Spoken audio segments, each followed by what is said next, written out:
अस्सलामुअलैकुम। आज हम बना रहे हैं चिकन सैंडविच।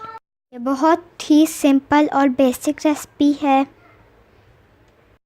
इसके लिए हमें जो इंग्रेडिएंट्स चाहिए वो ये हैं: bread 4 slices, chicken 1 cup, mayonnaise 3 tablespoon, butter 1 tablespoon, salt half tea spoon, black pepper 1 teaspoon, milk 2 tablespoon.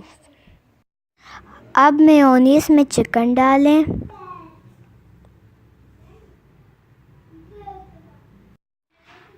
अब सॉल्ट एंड पेपर चिकन और मेयोनीज वाले बोल में डालें।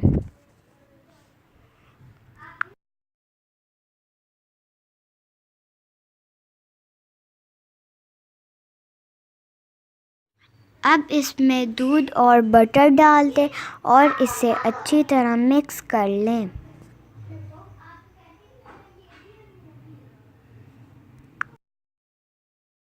मिक्सचर अब तैयार है।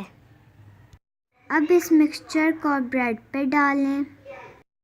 इसको ब्रेड पे इवनली स्प्रेड करें। अब ब्रेड के दूसरे पीस को उसके ऊपर रख दें। सैंडविचेस अब तैयार हैं।